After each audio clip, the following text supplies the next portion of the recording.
From Wacko Chaco Studio, I am Ashwin Chaco, and this is The Fruitful Life, a show about the business of creativity and the stories behind the creators that have made their dreams a reality.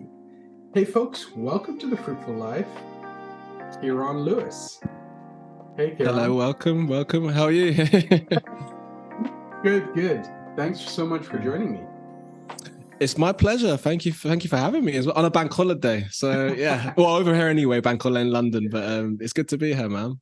No worries. Well, for our audience that might not know you, can you introduce yourself? Tell us who you are and what you do. Sure. So should I read straight off the LinkedIn profile now? Yeah, I'm a freelance graphic designer. So yeah, first I'm born in South London, Brixton. That's my home. Freelance graphic designer. Primarily, I work in publication. That's my love. That's the thing that I kind of wake up for in the mornings. My work kind of ranges from a bit of branding as well, a bit of UI design. But primarily, I think what I'm probably known on the interweb is probably more for my publications that I work with publishers for. So, and a lot of it is kind of based on race and design and community. So that's kind of those pillars of the forefront of how I operate and work. Sure, for sure. And before we dig into who you are and really get to know you and your work, the first question I ask all my guests is, if you could be a fruit, what fruit would it be and why? Sick. Oh man, do you know what? I love you didn't tell me this in advance because now I got to think on the spot. What would I be? Do you know what I'd be? I'd be a kiwi. Kiwi, nice. And I mean, for a few things, the one, I love the color green, but secondly, I'm quite late to eating kiwis. Like my wife introduced me into having kiwis more at home, and I love them now. And that's why it's weird, because that would be my go-to dessert. So I love kiwis. I like color green. So kiwi would probably be me. Plus, I'm wearing a green shirt. You think you see. Yeah. Keeping with the theme. Almost like it was planned. All right. So tell me about yourself as a kid. Were you always creative? Were you like drawing, or like did you know design was a possibility, or is this something that you learned later down the road? I would say, yeah, I think from school days, I was always interested in drawing. I did graphic design in school. That was got the basic technology we used to have.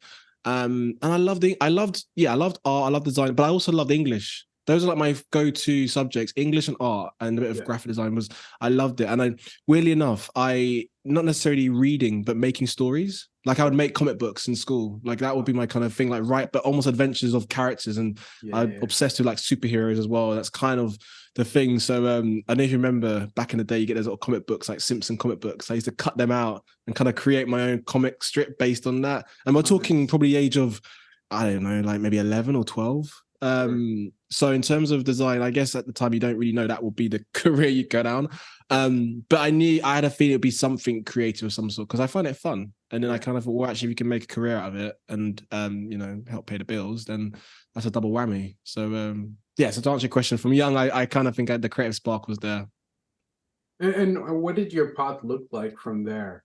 Like, did you study design, or is this something that happened later? What did that look like for you? So so got my sort of GCSEs in school. I remember getting a C in art, and I remember thinking the world is going to implode, because is that when you first see your results, and I mean I got fairly good, but I remember art thinking, how could that's the one that I think I'm going to get the best in, and I saw SAT, and I remember, without getting too deep into it, definitely crying a little bit, thinking, oh, the world's over. But from then went into college in Surrey.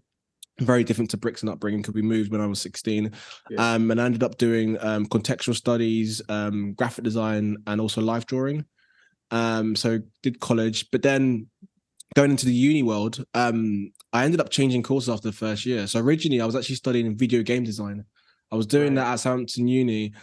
And it took me a year to realize this is not for me, if I'm honest with you. I mean, obviously, look back on it and think, I'm glad I changed, but also, for the finances, that's another story. But in that year, I think it allowed me to kind of think what I really want to be doing. And what I really want to be doing is actually editorial, print, graphic design, which I kind of did a bit in college. And I think I just went off piece a little bit in the first year. So ended up going to Winchester School of Art, got my degree there in graphic design, marketing, and branding.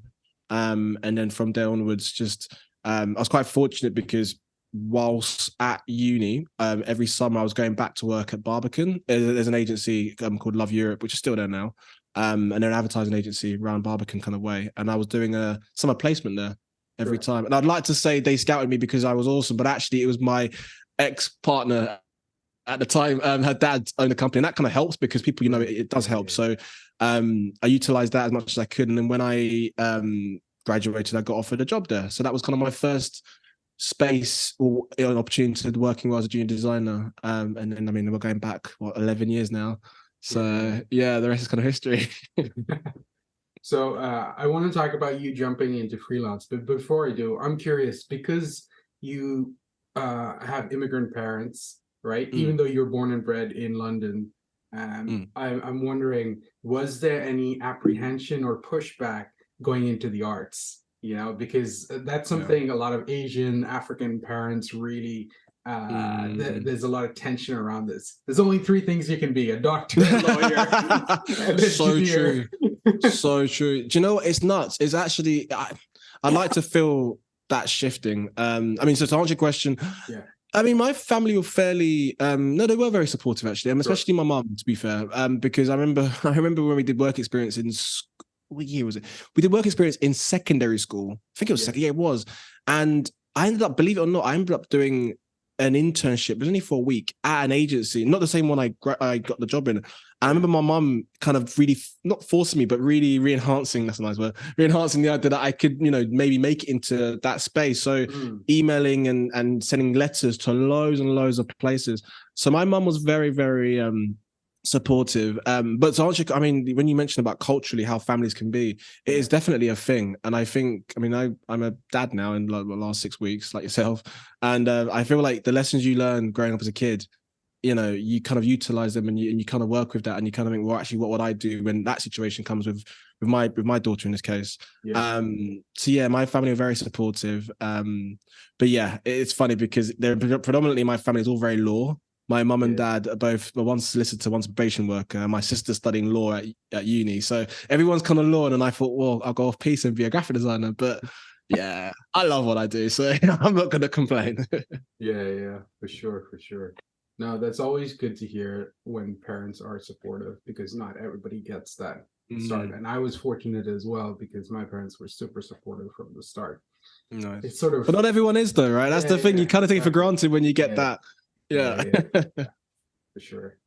And getting back to your design career, so you were working at these ad agencies. What made you make the decision to go freelance? Because I mean, you could go up the hierarchy and like do really well once you establish yourself within that setting.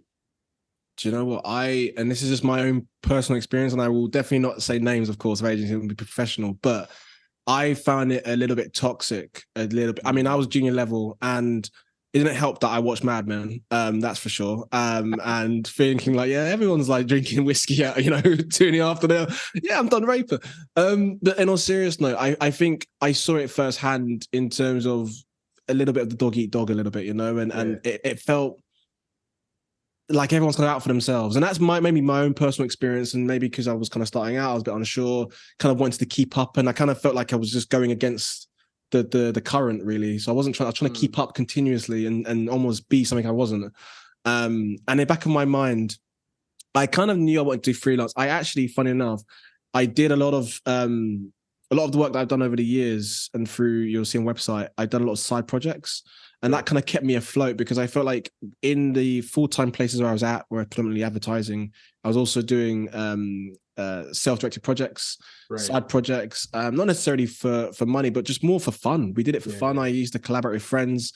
A lot of the work is actually collaboration with friends. And weirdly enough, the stuff that I did as voluntary and collaboration, that kind of bled into my actual full-time. And what I mean by that is, the people skills and the confidence you can have when it comes to maybe sharing work or articulating about a project. Because one thing I did do a lot when I was at uni and in my first employment was that I talk ridiculously fast, and hopefully I'm slowing down now. And I think I spoke fast because I'm quickly wanting to just say what it is and kind of get out of the room and actually maybe not really think about what I'm saying or even believe what I'm saying. And the more I took time to digest, listen, Listening was a big one. Indie sort of side projects or voluntary projects, that definitely fed into how I am now. And I actually believe the freelance work I have with my clients, I like to think I'm good at what I do, but the people skills is a massive, massive part, because we have a good relationship with everyone, and that kind of allows things to, you know, keep on going and growing. So that's kind of the sweet spot for me. That was definitely a long-winded answer. Sorry, but yeah, I don't know if that made sense, but it does.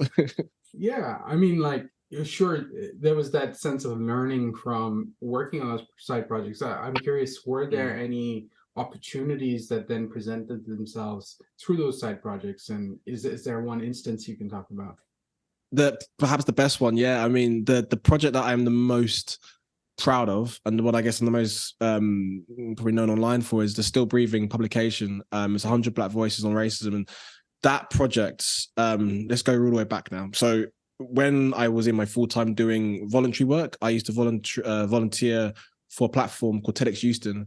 And what TEDx Houston did, kind of like TEDx, the talks and whatnot. Yeah, yeah, We were putting events annually, and we would fly out speakers from the African continent, and they would share experiences on the continent. So I did this for 3 years with a team of, you know, amazing individuals, and we're now even friends still now. And, you know, the stuff I did there and the team members that I met, we stayed in contact. And weirdly enough, one person in that team, Nancy Adamora, who's awesome, by the way, when I went into freelance, the first month of going freelance, she reached out, and because she also works at HarperCollins. Now that right. was quite a nice. You can see I'm getting this now, right? Yeah. So when I reached out, I was like, yeah, I'm getting into freelance world, and you know, if anyone's got anything, you know, hit it my way. Nancy put me in contact with the team. Obviously, I still had to kind of prove myself with the team, because Sure. it's all good saying, yeah, my mate can do it, but you know, Yeah. if we're working on a 300 hardback publication, Mm, that for your first freelance project, that's a big, chunky job to do, and that job took me a few months to kind of crack on, but I mean, that opened up a lot of doors. I would say opportunities as well. So yeah, my freelance with TEDx Houston led into the HarperCollins, and off the back of the Still Breathing publication, which I'm sure we'll go into a bit later on, but that allowed me to, you know, give talks at Adobe Max, to fly out to Washington to give a talk. I said that casually, right? That doesn't happen all the time, by the way. That was a one-off, maybe never again, but I utilized that. And I think it just allowed me to just be able to share the experiences as a Black designer working on a project about the Black community and sharing it outside of my bubble of Brixton, right? yeah. So for me, that was the sweet spot, and I kind of built from there, really. Yeah, let's dig into that a little bit more, because a lot of people, freelancers, will not go into the speaking realm. A lot of creatives struggle with that area because Mm. we tend to be default uh, introverts, and so we Mm. struggle to articulate the value of what we bring to the table because we want the work to speak for itself. So, what's your Mm. take on that? How did you go about becoming good at speaking about your work and Mm. sharing the process and really articulating yourself in front of an audience? And what's the value in that? It's a tricky one, isn't it? Yeah, Because who am I to say, yeah, it's straightforward. You go, you know, you speak into a crowd of people, and sure. you know, and don't get nervous. I think it's something that when you're comfortable about what you're talking about, Yeah, that sometimes trumps the nerves a little bit.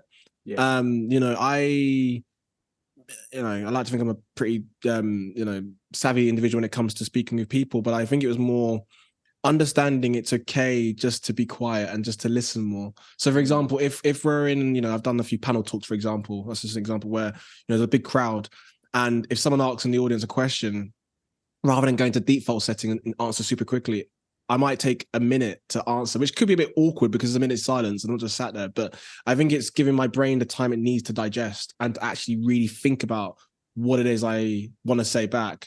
And same with public talking, really.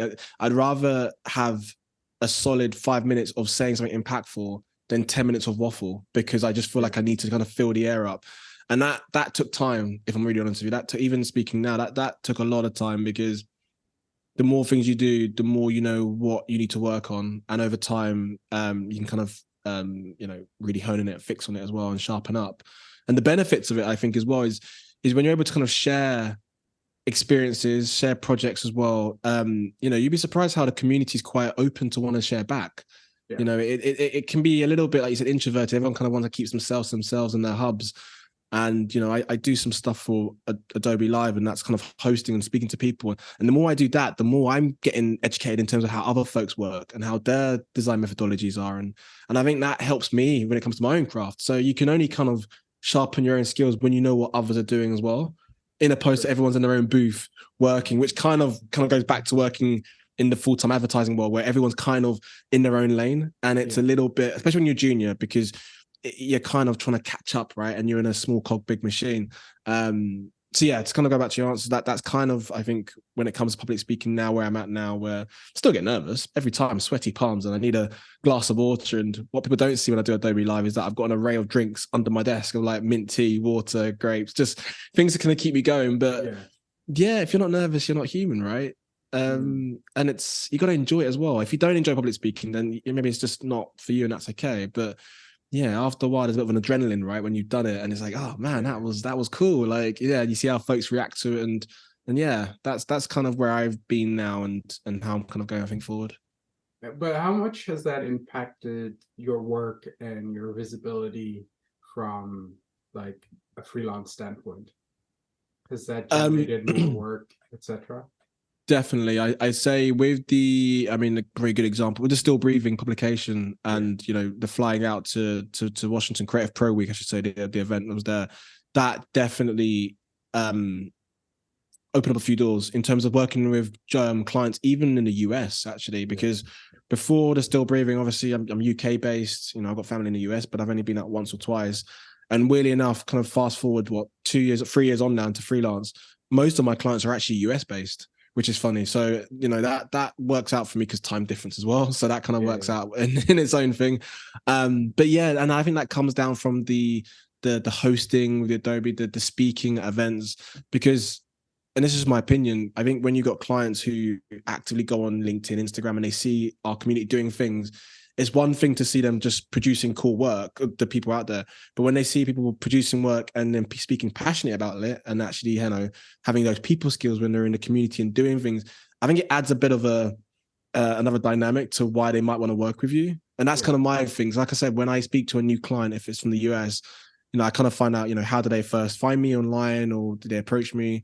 And we've got a vibe really well. And I think once the vibe is there and they can kind of see why I am the way I am, the people skills, then we can kind of go into nitty gritty of the fee and the deadlines and all the fun parts, right? But we've got to have that energy first, man. From that's my way of seeing it anyway, from the get go. Otherwise, I don't know, chocolate teapot.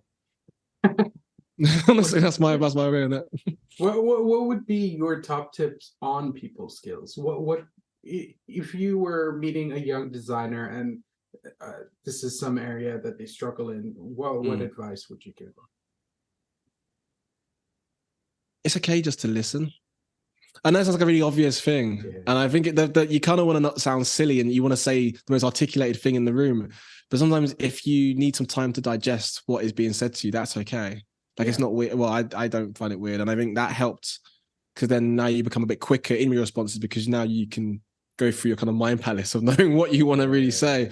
I think the confidence thing, that comes with time. Some people are just, you know, born with the confidence in school. To be fair, going back to school days with me, I wasn't a shy guy, I guess, as well. So like that helped. And I had friends, you know, football team and all that sort of stuff. So that kind of played a part in my career now. But funny enough, my wife, who I absolutely love dearly, were very opposite when it comes. She's very introvert. And actually I've learned the skills from her of knowing that if you're in a room and you're in a team meeting, you know, you haven't got to be the most dominant person to be heard, if that makes sense. You can say one kind of sharp thing in there, and that's okay, as long as you're digesting and you know what is being said in that room.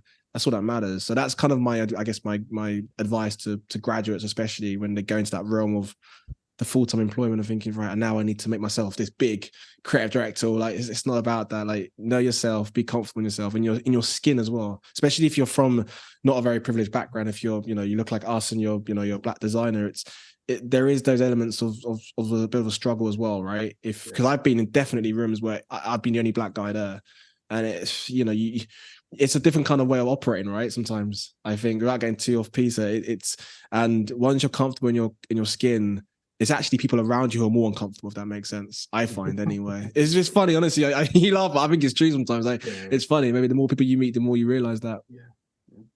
Yeah, can we talk about that? Talk about diversity in design and the need for it, and Mm. um, what people can do towards ensuring that it starts becoming more prevalent.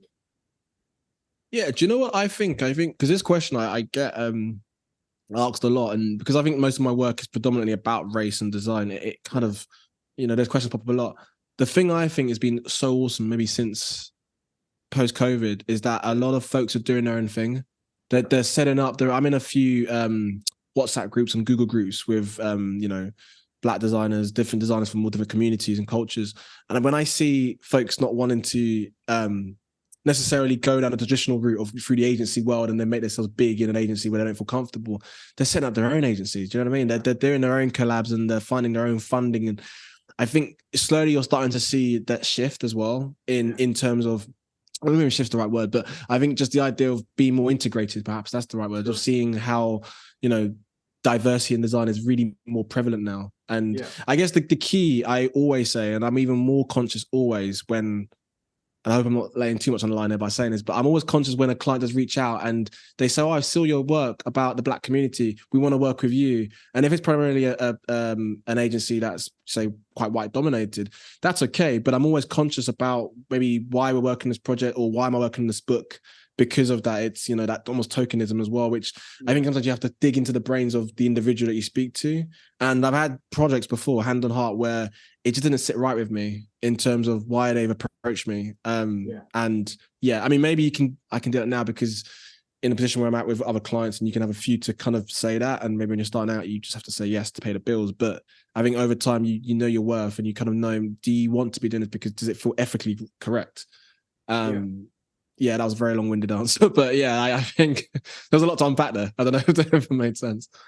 Yeah, and I think it's important that we don't lose sight of the fact that when we're working with people, they still have to meet the standard, right? Not diversity for the diversity's sake, because then it brings down the outlook for every other good POC designer that might be out there. Like, oh, they just got that job because for sure, instead of like they're amazing and it doesn't matter whether what race they are or like where they come from. It's more about like the impact they're making and you know uh how that's being received by the audience. 100%. I've heard a few times. I'm not gonna say names. I'm not that guy to sort of bait someone out, but I heard someone say quite high up as well. I was like, I don't see color, and I was like, no, but you should because there is. It's again, it's not to say that it's it's not there. It's there. I think, and this could be another podcast in itself. I feel like, but I think that's the sweet spot is understanding, and we will never come to. There's no finishing line with this. I think it's just the idea we're evolving, and we're trying to find a ground where we all feel comfortable, and that will take for not in our lifetimes, put it that way. But one thing I do see more of 100% is folks doing their own thing. Younger people, even regardless of color as well, like just set up their own stuff. And I mean that was awesome because I went back in the day thinking if I'm fresh out of uni, if I even want to dream about going freelance, firstly, surely I've got to be in a full-time employment for how many years, build up credibility, and then do that. I've given talks at unis where folks are like, yeah, no, I'm going to go freelance now. And maybe I've got like my dad's company or my friends, and then you build from that. And it's bold. It's a bold move to do, but actually, you know what? I completely rate you for making that stand and actually, making it work. Because sometimes when you're in that situation where things could go to a bit, to crap, you kind of get into that mode of I've got to make this work, right? I've got a newborn. I know I've got to make it work. You just kind of have that sink or swim moment. And it's human. It's what makes us human. Like, I love it. I wanna pause on that a minute because that's an important thing, because if you're working within a company, like a lot of things are taken care of, you don't have to deal with project management and you don't have to do taxes and all the stuff that happens. Our favorite. So when you were made the shift and made the jump, what was the process of teaching yourself how to be not just a pair of hands for other companies, but actually become a business in itself. Mm. Do you know what I did? The first week of freelance, I tapped into all my friends who are in the industry freelancing for much longer than me. I think the beauty of where I was at, because a lot of my CV, I'm not using it as a badge of honor, but my CV is very job hopping. You know, I did a lot of job because of places I wasn't comfortable at or made redundant in one place. And every place I've been at, there's always a freelancer in that place. And I've made friends with them. And it's weird because I don't think that would end up being quite useful down the line. But the reason why I say that is one guy in particular called Ben, who was awesome. And I was at a place for 2-3 years and Ben would come in freelance. And I remember we had a Zoom call. And I just tapped his brains about everything, about how, he goes about speaking to clients. How do the awkwardness of when you talk about budget, everything, things that you might not want to. And he was so transparent. And that helped me so much because it allowed me to not just use it as a blueprint, but I think, I'm going to be my own person. I want to have my own clients and my own ways of dealing with folks. But understanding how someone who is very good at what they do, how they've done it, I can use that as influence to then do my own thing. So that's helped me a lot. So when going into it, like you mentioned, the tax, dealing with the deadlines and all these elements. And by FYI, I had to get an accountant because I wasn't going to try and pretend to try and I'm rubbish at money. Like I know that's a lie. Like, I'm good at saving, but when it comes to tax, if anyone listening who works at HMRC, I apologize, but they don't make it easy for us online. I find anyway. So having an accountant, doing it the way where, you put the money in, you have an accountant, you get, the benefits come down later because it's less stress. And I found that as well. So now I can focus on the good things, i.e. the designing. But yeah, there is a lot of having to do everything, right? As a designer, you make it work. And over time, you kind of just know how it works, right? And you run it. I'm still learning, but I think there's a bit of structure now and consistency with how you deal with things and how, tax year's up now, and then what you got to do next, and people skills and all that stuff. It all comes in over time and you just refine it. Yeah. And what's your nature, or what's your relationship with failure? How often did you fail once you actually went down the freelance life? Were you ever like, I'm sort of regretting this now, but then something happens and you're like, oh, okay, things are okay now, because there are like ebbs and flows in this lifestyle. So of course, no, it was completely perfect, mate. It was completely smooth. No, what lies is Kieron saying on this podcast? No, it's funny actually you say that. There's an amazing, and I'm not just plugging it, but there is an amazing platform called Fail Better Talks. And I gave a talk because they talk all about failure. And it's the idea of not going to a place to show about how shiny my work is. It's talking about the things that, I don't want to swear, but things that went bad, basically, things that went wrong. It's tricky because as designers, we're perfection. Well, I think most of us are perfectionists, right? We don't want to show those flaws. And when you kind of lean into these flaws, is perhaps I like to think because you're more comfortable now in yourself and your work, that you don't mind maybe showing the process online of projects rather than just the final things. I think a few things went wrong. The thing that I struggled with freelance, and I do sometimes, is the quiet periods of the years. And I've learned that more and more. And there's quiet periods now, obviously, with a newborn. You got to, this is why I need to be very transparent. I've got contracted now. I have contracted work because I need stability, right? I work for an amazing platform called Tells, who are a multimedia production publishing agency. And that's Tuesday to Thursday. So I told myself, right, okay, I'm able to have that because that's consistency. And then the Monday to Friday, I have my freelance for my publishing and all other work. And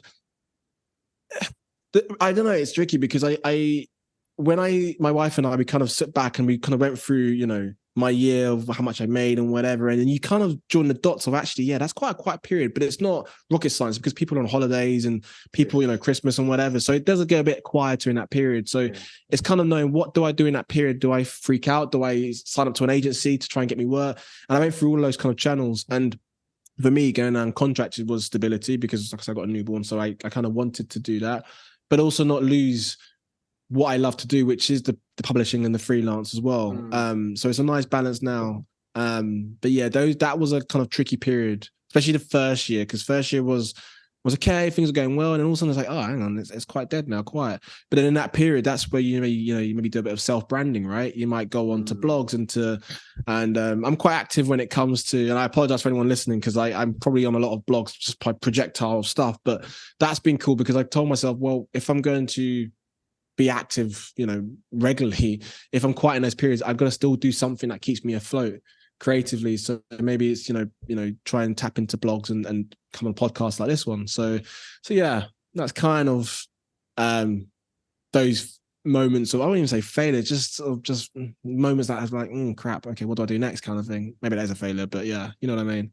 Yeah, yeah. I think for myself anyway, I think the important distinction that needed to be made was separating myself from my work. So I no longer, my identity wasn't anchored in my work anymore. And instead it's work, like I know or I understand that my value is there before I do any work. And making that distinctive shift then allows you to view failure very differently within your workspace, because now you're like, oh, this is, they said something bad about my work, so that means they're saying something bad about me. And like making that separation and distinction, then you're like, oh, okay, oh, I understand. Let me see how I can improve myself so that this doesn't happen again. Or maybe it's just a matter of miscommunication. So learning not to be personal about that has made a huge difference on, being better with clients and also growing in general, and then dealing with failure. But as well, I've got to put this out there. Obviously I mentioned I grew up in Brixton, right? Yeah. My family are predominantly Jamaican. They're quite tough with it. And I think there's a certain sense of savageness, which I kind of grew up with, and just, I won't say bluntness. It's savage, but it's love, right? It's love. It is love. But I think, I hope this doesn't offend anyone, but like with us being Brits, sometimes we can be very polite or maybe dance around a moonwalk what we really want to say. Sure. And I think learning with my family how it is, like, if you want something, say what you want. Don't mess around. Like, don't waffle it. Like, obviously you can be tactful, of course you can. Yeah. And maybe I've learned that over time. But I think that thick skin that I've kind of built up over time from family, and my wife is Spanish, and even the savageness sometimes comes with the bluntness, which again, I appreciate it wholeheartedly. I think these learning curves, you apply it to the career world as well. And if you have, you were saying as well, when you have maybe feedback and it doesn't go that ideal, right?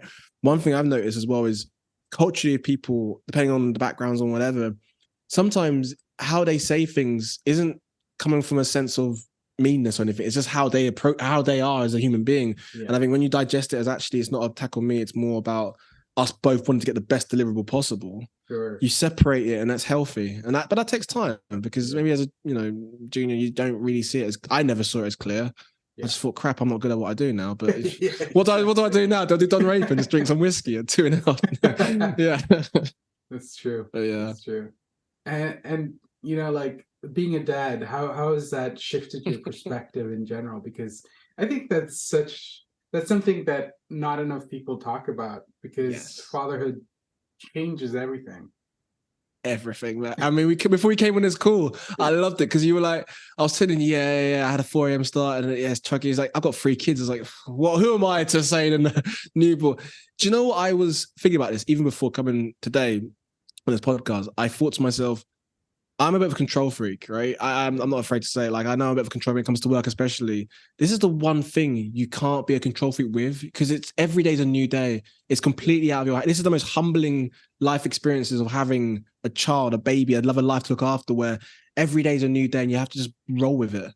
Yeah. And it's been so healthy for, I think, even my mental well-being of knowing I love my Zoom calls. I love to book in a calendar in, but I can't do this with a newborn. Like, I have to be flexible. I have to find a way. My wife is very good at that, to be fair. She's a bit more flexible than I am, for sure. But I think I'm learning. I mean, we're 6 weeks into a newborn, and I think we've done a really good job, like, so far. Like, she's been amazing, and it's also the best experience in the world, right? When you see, without going too softly, like having your newborn, and even if you've got a really stressful day or a client from hell and whatever, and you come home to your newborn, it's like, it's amazing, man. Like, honestly, I'm so loved up with my daughter, Willow. I'll just put out there, Willow, her name is. There we go. Yeah. But yeah, we don't talk about much about the idea of young families, or just families in general, starting out with the balance of work. There's a good friend of mine, Liz, who's also Adobe Live host as well. And she, funny enough, before we had Willow, I tapped into speaking to her as well because she's got 2 kids and she's freelancing and she's doing it. And again, similar to freelance, before I went into it, I tapped into my friend Ben. I tapped into Liz as well about how do you freelance with a baby. And again, that was the best way for me to understand how folks are doing it. I can learn as I go along, but someone who's actually done it and doing it well, there is no secrets to life, but like what do you do? Yeah. But yeah, we're still finding ways. Yeah, as you go sure. along. I mean, it's a learning curve, and the thing is, as they get older, their personality is going to come out, I bet. and all sorts of things are going to change. But I think you've mentioned this a couple of times, and I think it's an important point to point out is the importance of community and how that has actually been so much a part of shaping your career. So outside of saying that it's important, what has your approach been to building community and ensuring that you're not an island in in the ocean, you know? I hear you. I hear that. It's funny because actually on this topic, like I promise I won't answer the question, but I do want to go a bit off piece. But weirdly enough, I didn't think I'd be known in terms of my work for this.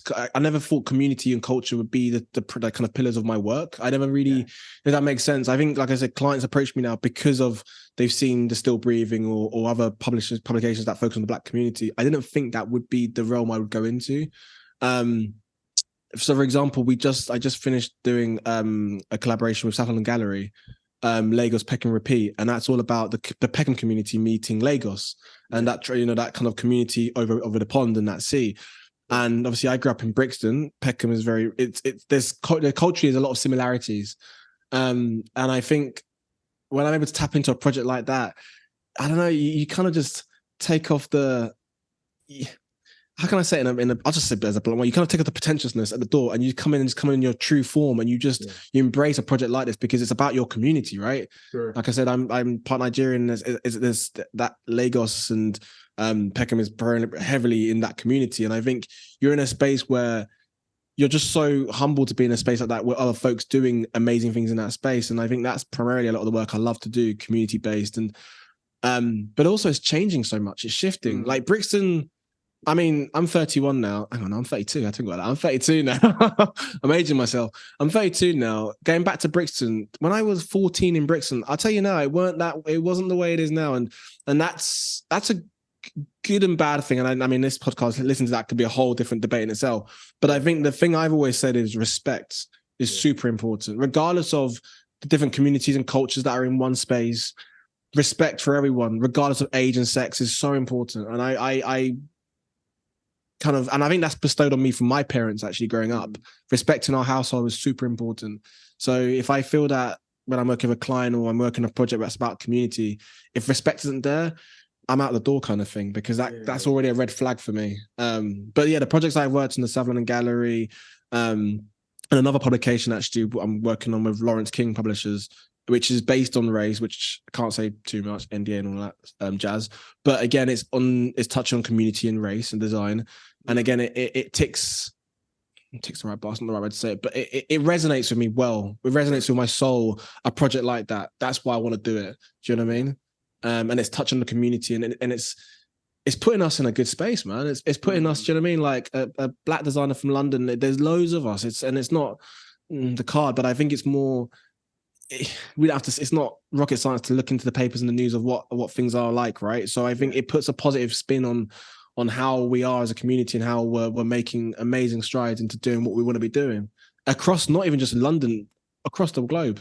It's massive. So I love to see it, honestly. And when I go to unis, especially, and even schools, I give talks at schools, primarily schools in South London. And when I see like young kids, regardless of color, but particularly like Black school kids wanting to like get into the creative space, honestly, man, it rejoices my heart, because I feel like they know it's a possibility to make it work. Do you know what I mean? They're active in this space. And yeah, for me, like touching on, without getting too off piece now, when I went to the talk in Washington, talk about Still Breathing book, the room was 80% white folks. Now, you can imagine coming from Brixton to Washington, talking about a book on race in a room that predominantly doesn't look like me. Do you know what I mean? Already you're laughing because like, Jesus, like what the hell? And I was nervous as hell. I'm not going to pretend like I was so nervous, but I think what gave me that confidence was actually what I'm saying is the truth. What I'm saying, I wanted to work on a project because it resonates with my soul. And Yeah. if I don't talk about it, then kind of who else? I mean, people obviously do, but I need to be that. I want to be in that space. Do you know what I mean? Yeah. And then afterwards, when I give a talk and then folks talk about it and we have that communication, that's important because that wouldn't have happened if I didn't fly out there, and they wouldn't have maybe educated themselves about the Black community or know about difference of cultures unless they heard that talk or actually attended. So it needs to be a dialogue that happens between both sides, and that's how you kind of learn and you grow from there onwards. Yeah, 100%. Being authentic to where you're from plays such a big role, because I mean that's sort of where your style comes from as well, and niching and all the 100%. rest, because it comes naturally then, and you're not forcing something into your work, you're not forcing something into the world that doesn't really make sense. So that's great. And that, to be fair, that's how I kind of met you, dude. Like I've seen your stuff online, and I'm a massive fan. I think we were both in the Freelance magazine. Yes. The Freelancer, that's how I saw you as well. So then I was like, I checked online and I was like, yeah, when you get a vibe of someone, we haven't met, but you just, and that's a big deal. Like I kind of like the energy of people, and I was like, this guy seems cool, like transparent, loves what he does, active in the community. Like they're the people I kind of want to be around. Do you know what I mean? I associate myself with that positive vibe and energy. And I think even more so now I'm a dad. Do you know what I mean? You don't want to have negative. I don't want to put that on. I don't put that on my little 6-week-old baby. He wants negative energy at 6 weeks. So do you know what I mean? It's healthy for the soul, healthy for the mind. Sure. Yeah. Thank you. You're welcome. Sorry. So if there was one piece of advice you would give to the next generation, what would it be? Ooh, what would it be? Man, going to my mind palace. Do you know what? I think giving yourself the time to grow. Like there was loads of different things in my head flying around just then to that answer to that question, and I didn't really. And first that came to mind is actually before you look into, I want to get a name for myself. I want to work with these XY clients. Giving yourself time to grow, and I think that could be multiple things. The thing that came to mind straight away is if you're graduating and say you want to go into freelance, it's okay maybe if you go on the route of a job or full time just to try and build a bit more, skill sets. That's okay, and give yourself time to eventually know, well, freelance is the goal. But right now, I feel very confident of knowing, I've got a regular pay, whatever. Do you know what I mean? It could be even a case of having one client and thinking I need to kind of collect more, almost like Pokemon. Right? It's not like that. Like it's kind of what am I going to Pokemon translation? But yeah, I think it's the idea of like knowing, like giving yourself time to grow, and then down the line, the more you know about yourself through that growth period, the more you become sharper, like and quicker as well. With do you know what I mean? With things and surprising yourself how quickly you can develop, especially in the freelance space. Do you know what I mean a year can go so quick? In I mean, in general, probably that's not just freelance, to be fair, but in our case, obviously we're talking freelance. It goes so quick, and yeah, you kind of look back. I don't know if you ever do this sometimes, Ashwin, but like after when it comes to like Christmas time, I kind of do like a little roundup of clients that I've worked with for the year and do a thank you, and you're like, Jesus, I remember we did that in January. That was nuts, and it's like you kind of look back and it's like a nice reflection. It's like a I do like a little thank you, being cheesy, like a thank you gift to the clients that I work with for the year. Keeps them sweet maybe, but I think it's also like it's nice because like, oh man, we had like a nice relationship in that period, and it didn't work again. We did something nice, and that we did something impactful. We did a project and we made it work. Like that's a win. Do you know what I mean? That's a win in my eyes. So then you kind of move on to another year. So yeah, to answer your question for long-winded, I apologize for folks listening. Give yourself time to grow. It's healthy. You can't rush these things, even more so when you go on YouTube, when you can't rush it. And then kind of doors will open. I think when you're active and proactive in your space and you're giving time to digest and to listen more, things happen. Do you know what I mean? Things happen. You're in the right space, right time, and you'll be surprised how small our community is. Right? It is tiny. It's especially in London as well. It's people know we're only like 2 designers away from knowing each other. It's all incest, but do you know what I mean? Like everyone kind of knows. So yeah. Yeah, that's so good and so true. Growth takes time. So allow yourself to grow, and then invest in your community, because they're going to be there to help pick you up. And 100%. take time to reflect on what you've achieved, because so often we think we're not going anywhere, and then it's only when, like, in December, when you're like, oh, actually, I did this. Yeah, Oh, I did more than I thought I did. But like in the moment, it can feel like you haven't achieved anything. So I think that 100%. reflection is so important. So true. Just what could I say very quick thing? Do you know why I think as well? I thought of growth straight away.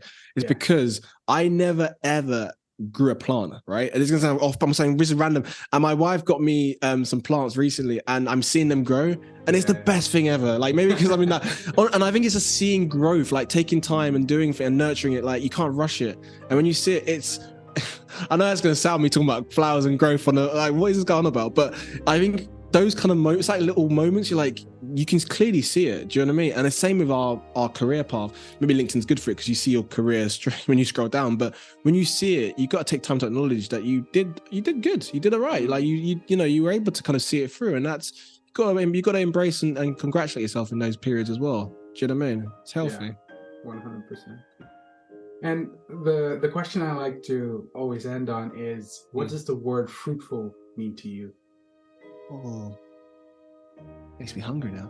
What does a fruitful mean? It means, do you know what? Straight away, having a variety. Right. I think having that, the beauty of freelance, and this is a lot of reasons why I went freelance, but this is the main one, is to keep things fresh and to keep things mixed up, right? Yeah. Having different clients, not loads of clients, but just maybe 2 or 3, say max, if that works for you, that are different. It keeps things healthy, and for my mindset, it does, because even going back to school days, I can't do the same thing a lot. I get bored. I mean, everyone does, right? And unfortunately for me, I have. You know, Kanye West has that kind of face where he just looks like you don't want to be there sometimes. I have that on call sometimes. Like, I don't want to do that, but unfortunately, it's maybe my inner bricks. And like, I don't want to be there. And I told myself, I don't want to keep showing that face off. But yeah, so maybe put myself in different situations, but I'm not feeling that way. And I think that's a variety of working with different clients that resonate with you, resonate with yourself. So to be fruitful, I think, is to have a variety of things that you feel comfortable in, things that you want to be there, and then you're able to be your best self, right? Because you actually want to be there. You don't want to. Nothing worse, right? And I'll end in this maybe. Nothing worse than being in a Zoom meeting on a team call. You don't want to be in there, right? Or you're not feeling the project. It's we all know that. We all know that, and that's from personal experience. And not that you have to be in a situation, but I think the key maybe is to eventually shift into a place where you feel comfortable and you want to be in a, because then you produce your best work, right? When you want to be actively waking up on a, I mean, my dad's right, so we wake up a bit earlier than maybe 9 o'clock, but do you know what I mean? Like, actively want to wake up early because you enjoy the day, you enjoy your work. So there we go. That's my answer. Well, hey, thank you. And thank you all for listening to this episode of The Fruitful Life. I hope you all walk away with some nuggets of wisdom. And if you did, please do me a favor and leave a rating and a comment to let me know what you think of the show. Also, consider telling a friend that might like it. As always, be true, be you, stay fruitful.